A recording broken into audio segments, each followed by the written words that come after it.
في خطوة تنهي موجة التكهنات حول مستقبله، حسم إبراهيم دياز نجم ريال مدريد والمنتخب المغربي خياره بالبقاء في العاصمة الإسبانية حتى عام 2030 على الأقل، رافضا إغراءات يوفنتوس الإيطالي وأندية أوروبية أخرى، ليركز جهوده على قيادة أسود الأطلس في كأس العالم 2026 المقام حاليا في أمريكا الشمالية.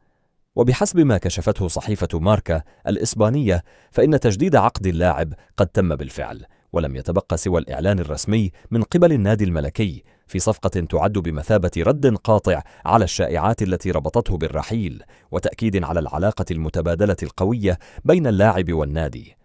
كان يوفنتوس أبدى اهتماما جديا بإعادة دياز إلى الدوري الإيطالي، حيث ترك بصمة كبيرة خلال فترته المميزة مع ميلان، إلا أن التزام اللاعب تجاه ريال مدريد ظل ثابتا في ظل مستواه الاستثنائي الذي جعله محط أنظار العديد من الأندية الأوروبية الكبرى. وأنهى دياز موسمه مع الملكي بشكل مذهل، حيث قدم أداء لافتا في النصف الثاني من الموسم، ولعب دورا محوريا في أفضل فترات الفريق تحت قيادة المدرب أربيلوا. يضع باريس سان جيرمان الفرنسي أحد نجوم برشلونة ضمن الخيارات المطروحة لتدعيم خط الهجوم خلال فترة الانتقالات الصيفية المرتقبة بحسب تقرير صحفي. فقد ذكرت شبكة سكاي سبورتس مساء اليوم الجمعة أن إدارة باريس سان جيرمان تدرس التحرك للتعاقد مع فيران توريس مهاجم برشلونة في حال مغادرة برادلي باركولا النادي الفرنسي هذا الصيف. وكان توريس قد تألق مع منتخب إسبانيا تحت قيادة مدرب سان جيرمان الحالي لويس إنريكي، عندما كان الأخير مديرا فنيا للا روخا. وتأتي هذه الأنباء بعد تقارير إسبانية تحدثت عن تغيير برشلونة موقفه من توريس الذي ينتهي عقده في صيف 2027. لكن بحسب صحيفة موندو ديبورتيفو الكتالونية، فإن بطل الليغا قرر سريعا بدء الإجراءات الخاصة بتقديم عرض للتجديد قد يمتد إلى 3 أو 4 سنوات إضافية.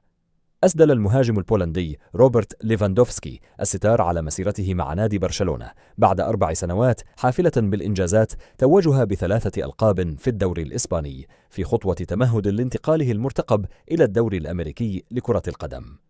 وكشف الصحفي الإيطالي المتخصص في سوق الانتقالات فابريزيو رومانو أن ليفاندوفسكي من المتوقع أن يسافر للولايات المتحدة خلال الأيام المقبلة لحسم مستقبله، وسط اهتمام جدي من فريق شيكاغو فاير الذي يبذل قصارى جهده لإتمام الصفقة.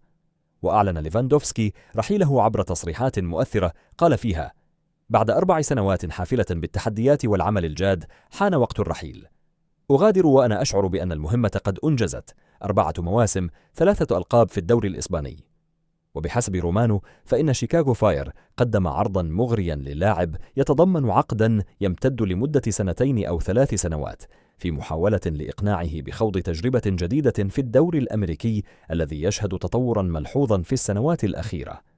وأشار الصحفي الإيطالي إلى أن القرار النهائي بات الآن بيد ليفاندوفسكي، الذي يدرس العرض بعناية قبل اتخاذ الخطوة التي قد تمثل المحطة الأخيرة في مسيرته الكروية الحافلة.